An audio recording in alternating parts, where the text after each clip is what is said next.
Bismillahirrahmanirrahim. Assalamu alaikum dear students. I am Adil Razak and welcome to my YouTube channel adilrazak.physics. Dear students, आज जो हम मसला discuss करने जा रहे हैं ये बहुत ही गंभीर है। ये एक नाइटमेयर है, एक डरावना ख्वाब है जो हमारे बच्चों को नजर आता है। और वो क्या है? अगर हम किसी से भी पूछें कि बेटा बताओ आपको फिजिक्स में सबसे मुश्किल चीज क्या लगेगी, तो उसका जवाब होगा न्यूमेरिकल्स। और न्यूमेरिकल्स तो गलत करना हम सवाब का काम समझते हैं। हालांकि न्यूमेरिकल्स सबसे इंटरेस्टिंग तरीन चीज है फिजिक्स के अंदर, और यही बच्चों को समझ नहीं आ रही। तो इसलिए बच्चे हमसे पूछते हैं सर न्यूमेरिकल्स का बताएं, क्या करें, कैसे पास करना है, पेपर्स में आएंगे तो कौन से न्यूमेरिकल्स इंपॉर्टेंट है। बाज़ औक़ात तो कुछ अल्लाह के वली ऐसे भी होते हैं वो कहते हैं सर बता ही दे कौन सा है।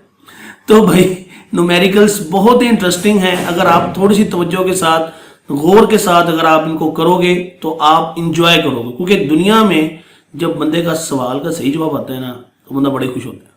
तो इसीलिए अब मैं आपको बताऊंगा कि बोर्ड के अंदर पिछले 10 सालों में पूरी किताब के अंदर कौन कौन से इंपॉर्टेंट न्यूमेरिकल्स हैं कि जिनको आप बहुत ही अच्छी तरह से करके आप अपने नंबर बचा सकते हो। हमें नंबर भी चाहिए और हमें फन भी चाहिए।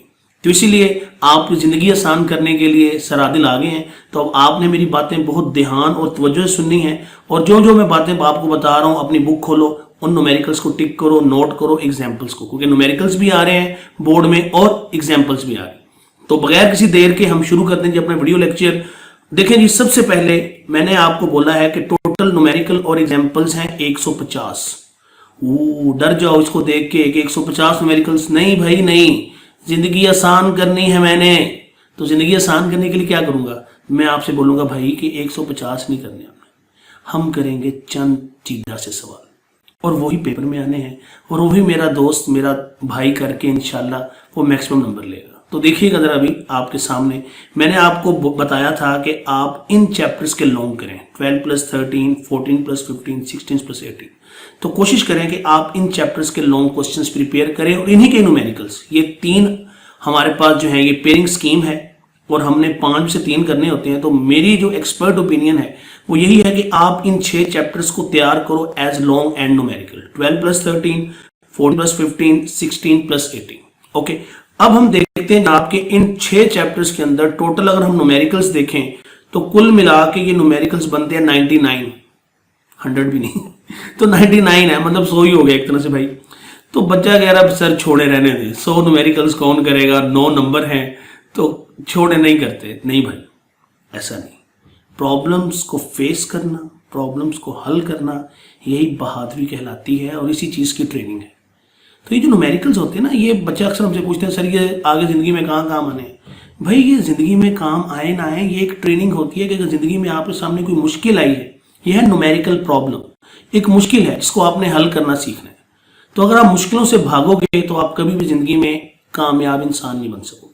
तो इसीलिए आप इसको ऐसा चैलेंज लो कि भाई मैंने ये करना है, क्योंकि ये मेरी पार्ट ऑफ ट्रेनिंग है। ओके, तो जनाब अब देखें, अगर आप मुझसे पूछें सर जरा स्मार्ट वर्क बताएं, जरा जादू लगा दें, कोई तावीज़ दे दें कि हमें कैसा करना है, तो देखिए भाई कुल मिला के पिछले 10 सालों में सिर्फ 44 क्वेश्चन आ रहे हैं, मतलब 50% कम हो गया, 50% बचत हो गई है। ठीक है, ये बिल्कुल ऐसी है, कुछ सूट खरीदने जाते हो तो 50% सेल लगी हुई है तो भागे जाते हैं, वही ले लें, आधे पैसे हैं। तो यहाँ पे अब आधी मेहनत है, आधी मेहनत। तो इसीलिए बहुत ध्यान से बातें सुननी है। अब वो 44 क्वेश्चंस कौन से हैं जरा देखिएगा गौर से, मैंने एनालिसिस किया हुआ है पास पेपर्स का। तो ये देखें जनाब, चैप्टर नंबर 12 में जो मोस्ट सिलेक्टेड न्यूमेरिकल है वो है 12.7। ये 4 दफा आ चुका है। कौन सा? 12.7 कितनी दफा? 4 दफा। और एग्जाम्पल 12.2 1 दफा, 12.3 2 दफा, 12.5 1 दफा। तो मतलब हमें 12.7 और न्यूमेरिकल और 12.3 एग्जाम्पल ये हमें अच्छी तरह से करनी है। ओके, इसी तरह चैप्टर नंबर 13 पे आ जाओ। 13.1 5 दफा आ चुका है, 13.2 न्यूमेरिकल 3 दफा, 4 2 दफा, 5 8 टाइम्स। तो सबसे ज्यादा इंपॉर्टेंट कौन सा हुआ? 13.5 8 दफा आ चुका है। तो आपने इसको प्रिपेयर करना है, इसकी तैयारी करनी है। 13.7 ये 2 दफा आ चुका है। एग्जाम्पल्स हैं, देखें आप एग्जाम्पल्स में सबसे ज्यादा इंपॉर्टेंट एग्जाम्पल्स कौन सी है? नजर तो आपको बाकी भी आ रही है, लेकिन यहां पे देखेंगे 13.3 5 दफा, 13.4 6 टाइम्स। तो ये वो एग्जाम्पल्स हैं। बच्चे कहते हैं सर एग्जाम्पल्स आएंगी, भैया एग्जाम्पल्स भी आती है, देखें आई हुई हैं।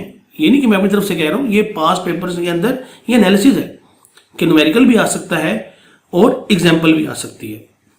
अब आगे आ जाओ चैप्टर नंबर 14 पे इलेक्ट्रोमैग्नेटिज्म में 14.2 2 दफा है, 14.4 2 दफा है, 14.5 4 दफा है। तो ये सवाल ज्यादा इंपॉर्टेंट है, इसकी ज्यादा अहमियत है। 14.7 3 दफा है। ओके, एग्जाम्पल में आ जाओ 14.1 आई हुई है, 14.3, 14.4 3 दफा आई हुई है, 14.5 2 दफा आई हुई है। तो इसको भी अच्छी तरह से देखना है। अपनी बुक खोलो और ये निशान लगाते जाओ, इन एग्जाम्पल्स के ऊपर लिख लो, ताकि कल को जब आप प्रैक्टिस करो अपनी की बुक से तो आपको पता हो कि भाई ये न्यूमेरिकल, ये एग्जाम्पल, इसकी अहमियत सर ने सब ज़्यादा बताई थी तो मैंने इसको नहीं छोड़ा। ये मुझे डाटा जुबानी याद होना चाहिए और जब मैं इसको सॉल्व कर रहा हूँ तो मुझे कैलकुलेटर की जरूरत ना पड़े, मैं इतनी अच्छी तैयारी हो कि मुझे आंसर भी याद हो। ओके, और यही प्रैक्टिस। एफएससी में जहानत ठीक है चलती है, लेकिन सब ज़्यादा चलती है प्रैक्टिस। ओके, तो आपने बेटा प्रैक्टिस लाजमी करनी है। ओके, आगे बढ़ता हूँ। चैप्टर 15 में देखो जरा, चैप्टर 15 में ये 1 भी आ चुका है, 3, 5, 6, 11 2 दफा आ चुका है, 14 3 दफा आ चुका है, 15 2 दफा, 17 1 दफा, 15.18 4 दफा आ चुका है ये। ओके, और ये कौन सा सवाल है? ये ट्रांसफार्मर वाला सवाल है, एंड आइडियल ट्रांसफार्मर वाला सवाल है, जिसके अंदर जो है वो इसका करंट आता है 0.125 और आपके पास आपने टर्न रेशो निकालनी होती है। ठीक है, एग्जाम्पल्स देखें जरा, दूसरी, 5वीं, 7वीं, ये तो 3 एग्जाम्पल्स, इनको भी आप अच्छी तरह से देखना है। चैप्टर 16 पे आ जाओ, अल्टरनेटिंग करंट 16.2 3 4 टाइम्स, 16.6 1 दफ़ा है, 16.7 2 दफ़ा है, 16.9 2 दफ़ा है। तो मतलब देख लो भाई ये सवाल। ठीक है, और एग्जाम्पल पहले 2 हैं, ये भी आई हुई हैं, इनको भी आप अच्छी तरह से करना है, मुश्किल नहीं आसान है ये भी। 18 पे आ जाओ, 18.1 9 टाइम्स, क्योंकि ये वो सवाल है इसमें डायग्राम नहीं है। और अक्सर बच्चे कहते हैं सर 18 वाला तो हमने करना ही नहीं है न्यूमेरिकल्स में। भाई नहीं, ये जो पहला सवाल है इसमें डायग्राम नहीं है और ये 9 दफा आ चुका है, 9 टाइम्स, चैप्टर 18। ओके, 18.5 1 दफा आ चुका है, 18.6 डायग्राम वाला सवाल भी आ सकता है भाई, अभी बता रहा हूँ। ये देखो आया हुआ है 4 टाइम्स, अपनी बुक खोल के देखो। एग्जाम्पल 18.12 टाइम्स, ये भी एग्जाम्पल इंपॉर्टेंट है, इसको भी देखिएगा आप। तो ये हैं वो सवाल और ये हैं वो न्यूमेरिकल्स, मतलब न्यूमेरिकल्स और एग्जाम्पल्स ये वो हैं जो आपने लाजमी प्रिपेयर करने हैं। तो आप देख लो, मैंने आपकी 50% एफर्ट रिड्यूस कर दी, आप 50% तो करो भाई, और अपने नंबर सेव करो। जो मेरे टॉपर्स हैं उनको मैं कहूँगा कि ये आपको जुबानी आनी चाहिए, और जो हमारे शहजादे हैं उनको मैं कहूँगा भाई कॉपी पेन से लेके डेली के 3-3 4-4 सवाल चैप्टर वाइज आप करें, ताकि आप भी बहुत अच्छा परफॉर्म कर सकें। ठीक है, तो डियर स्टूडेंट्स, ये था जी हमारा न्यूमेरिकल्स का एनालिसिस। मैं उम्मीद करूंगा कि आप इस वीडियो लेक्चर को आपने तवज्जो से देखा होगा और इंपॉर्टेंट चीज़ों पे आपने लाइन लगाई होगी, निशान लगाया होगा, नोट किया होगा। आप सबका तवज्जो सुनने का शुक्रिया। चैनल को सब्सक्राइब करें, लाइक करें, बेल आइकन प्रेस करें और अपने दूसरे दोस्तों के साथ भी शेयर करें, ताकि हम ज़्यादा से ज़्यादा दूसरों की मदद कर सकें। अपना ख्याल रखिएगा, अपने इस चैनल का भी। अल्लाह हाफिज़, टेक केयर।